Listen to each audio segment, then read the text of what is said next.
I ialah Mami Syamil dari Unison CA.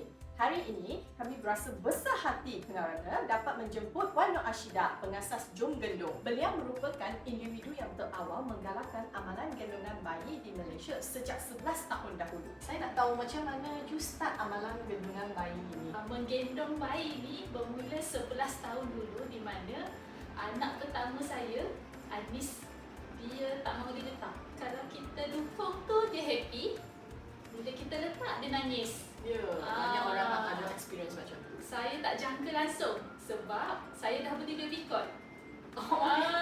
So bila kita tengok magazine tu ada baby cot, ada stroller kan, ada gambar-gambar baby tidur elok je dalam baby cot kan. Jadi saya hairan, kenapa anak saya macam ni perangai dia? Saya baca dalam internet, buat carian, rupa-rupanya anak saya nak berdukung.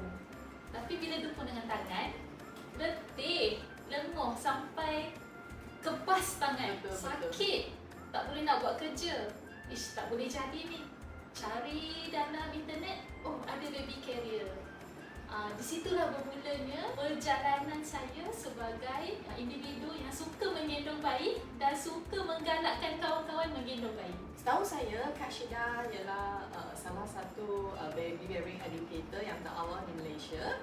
So, macam mana dari gendong bayi, gendong anak sendiri dan tiba-tiba jadi baby bearing educator? Pada asalnya niat nak belajar gendong anak tu untuk anak sendiri je. Tapi secara perlahan-lahan kawan-kawan suka tanya macam mana nak beli, macam mana nak guna. Saya ni suka berkongsi, seronok sangat berkongsi dan sangat gembira lah bila bayi tu digendong dengan mak dia and then baby tu happy. Ya, betul. Mak tu pun happy. Kadang-kadang mak tu sedih, dia dah beli tapi dia tak tahu guna. Dah beli bertahun-tahun, simpan aja dalam stok. Saya rasa satu kerugian, rugi masa.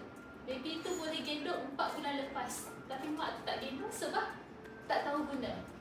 Jadi, saya berazam untuk jadi pendidik yang ada ilmu lah, bukan pengalaman saja.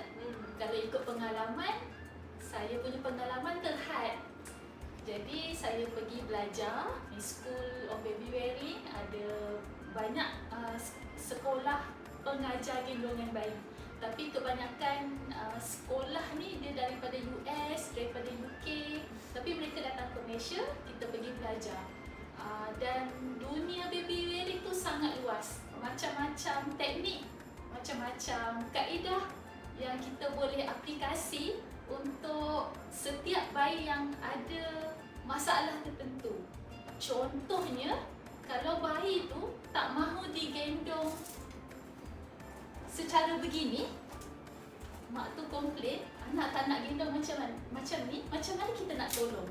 Jadi kita kena bantu dia untuk gendong macam ni. Dan apa alat gendongan bayi yang sesuai untuk gendongan cara macam ni? Ada bayi tu suka gendong di belakang, tapi umur dia masih kecil. Macam mana kita nak letak dia dekat belakang dalam keadaan yang selamat supaya tidak mudah jatuh?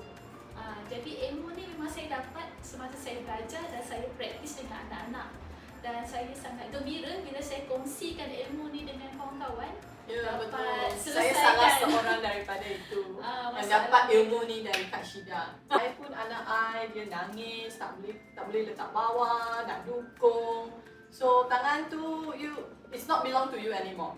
Thank you to my kawan juga. Dia introduce I baby wearing. So that's why I jumpa you dekat tailoring baby wearing. Kak Syida, ada banyak mamis kan dia suka tanya I tahu.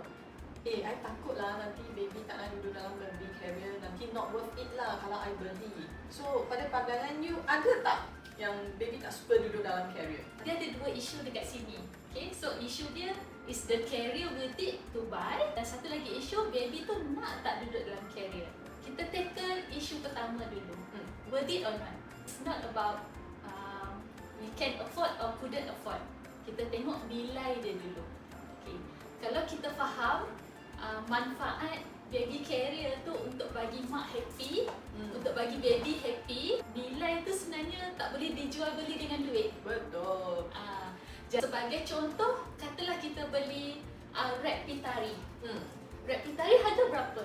239. 239, kita ambil 240 lah. 240 dengan kain pitari yang sangat bagus tu boleh pakai sampai umur setahun. Okey, katalah kita ambil 10 bulan lah. Okey, 240 tu bahagi 10, sebulan berapa you invest? 24. RM24 untuk kegembiraan bayi dan kegembiraan you dengan hands free. RM24 you nak hired maid pun tak dapat. Betul. Hired maid 900. Betul tak? You Dia nak bagi makan lagi. ataupun you nak hantar ke pengasuh ke, bukan RM24. Ini dengan RM24 sebulan kan?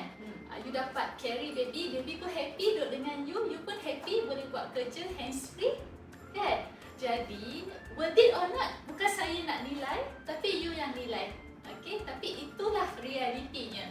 Sebenarnya memang sangat-sangat berbaloi untuk invest baby carrier terhadap bayi.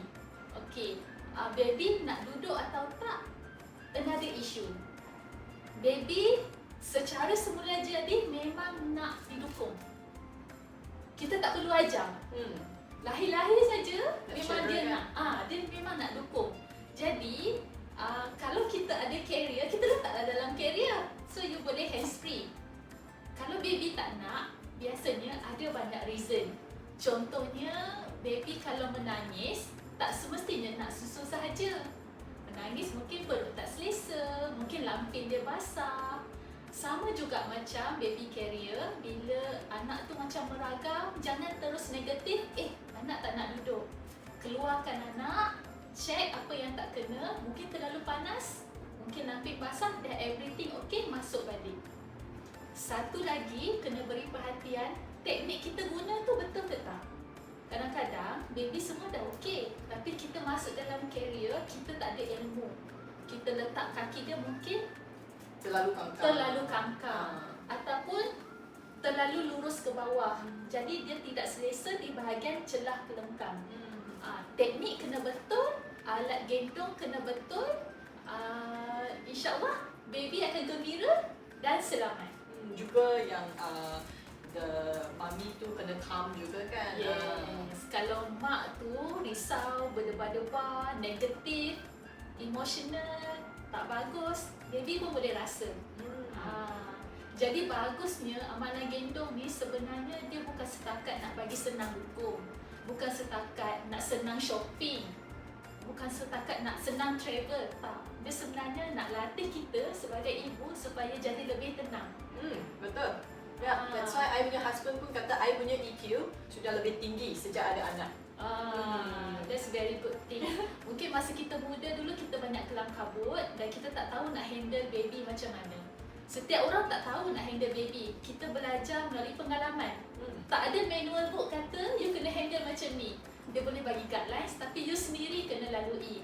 Oh, my baby cranky sebab ni, sebab ni. So, you jadi lebih bijak dan lebih bertanggungjawab. So, kita ada banyak jenis baby carrier di pasaran. Bagaimana kita nak cari satu baby carrier yang sesuai untuk diri sendiri? Baby carrier ni kalau kita tengok di kedai memang sangat mengelirukan. Saya sendiri pun alami. Saya di peringkat awal rasanya telah beli beberapa carrier yang tidak tepat. Saya tak malu untuk mengaku. Saya pernah beli Riesling yang tidak sepatutnya. Gelang tu dia macam ada tempat bercantum, jadi ada risiko untuk patah. Saya tak tahu benda tu. Carrier, saya ingat buckle carrier, saya ingat aksesori tu semua sama. Jadi rupa-rupanya tu crush carrier. I pun sama. Tapi kalau kita rajin membaca, kita akan lebih tahu. Kalau saya turn back time, saya nak orang bagi tahu kat saya maklumat ini supaya mudah untuk saya cari. Kalau nak cari carrier yang sesuai untuk kita, yang pertama, carrier tu bila kita try dukung anak, dia lebih kurang sama macam kita dukung dengan tangan. Okey, contohnya, ini anak kita. Kalau kita dukung dengan tangan, dengan kaedah macam ni, okey, ataupun kita letak ke bawah sikit, okey, maknanya carrier yang kita pilih tu, baby sling yang kita pilih tu, kena sokong kaedah semula jadi kita dukung dengan tangan. Bukannya carrier tu duduk di bawah. Seperti ini. asas. Apa-apa carrier, kalau Riesling ke, Red ke, SSC, kalau pilih yang macam gendong dengan tangan. Poin yang kedua, carrier tu selamat. Selamat maksudnya beli daripada penjual yang sah. Di pasaran ada banyak sangat carrier yang telah diciplak, cetak rompang. Kualiti dia sangat teruk, baka dia senang patah, jahitan senang tetas. Anak kita bernilai, dia punya nyawa tiada galang ganti. Jadi jangan risikokan nyawa anak kita dengan carrier yang murahan macam tu semata-mata nak berjimat. Poin yang ketiga adalah dia selesa digunakan. Okay? Sebab iklim kita dekat Malaysia panas dan lembap. Ada setengah carrier tu dia design daripada Europe. Jadi dia punya padding terlalu tebal. Kalau kita di dalam indoor okey, tapi kalau kita dekat luar mungkin tak selesa untuk kita dan bayi. Jadi pilih yang selesa untuk kita dan bayi mengikut cuaca negara masing-masing. So it's very simple. Pilih yang hampir sama macam cara kita dukung dengan tangan. Pilih yang selamat. Jangan beli online yang kita tak tahu asal-usul daripada mana. Beli from the seller yang authorized seller yang dipercayai, yang boleh bagi sokongan. Dan yang ketiga, pilih kain yang sesuai. Kak Syida, nak tanya, apa pandangan you tentang Unison CA punya produk? Saya dapat benda ni daripada Charmaine. Saya was-was juga sebab benda ni bukan satu benda yang familiar. Saya pun ragu-ragu, okey ke tidak. Tapi saya guna sendiri untuk anak saya dan saya sangat menyukainya. Saya suka recommend dekat orang, dapatkan. Antara 3 produk ni yang paling saya suka adalah Sukiri. Sebab sifat saya suka compact. I like compact thing, macam compact powder. Sebab saya seorang ibu yang sibuk ke sana sini dan saya tak suka bawa beg besar-besar. Saya suka semua benda masuk dalam handbag. Jadi Riesling ni yang boleh buat macam ni saja, tak ada Riesling lain boleh buat. Saya suka buat magic, saya akan buka dan tunjuk kepada kawan-kawan. Buat magic. So bila tunjuk macam ni mereka terkejut. Wah, ini baby carrier. So daripada baby carrier kita nak simpan terus jadi macam pouch. This is truly a magic. Dan kain dia sangat sesuai dengan cuaca Malaysia. Dan jangan rasa orang kata takut nak guna, takut dia koyak. Tak, dia tak mudah koyak. Bila kita dukung anak, dia very firm. Saya dukung anak sampai umur dia 2 tahun pun okey lagi. Yang ni memang saya punya favourite lah. Ke mana-mana memang saya bawa. Ini macam emergency carrier. Saya guna stroller, anak berat guna stroller. Lepas tu nak naik escalator, saya dukung anak dalam sleeve, lepas tu tolak escalator. Please come to the rescue. Yes. Ramai lagi rakyat Malaysia yang kurang ada kesedaran bahaya tolak escalator dengan bayi dalam tu naik tolak stroller ke escalator. Ramai lagi yang buat macam tu. So saya sangat sedih lah mereka tak tahu pasal baby wearing. Okay. So ini Sukiri memang my most favourite carrier.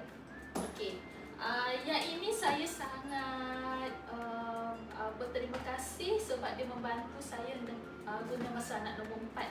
Anak nombor 4 saya dia lahir awal 37 minggu. Jadi dia awal 3 minggu lahir. Dia badan dia kecil je, 2 kilo macam tu. Bila guna Riesling, okey, tapi umur dah meningkat, badan kita dah tak kuat macam dulu.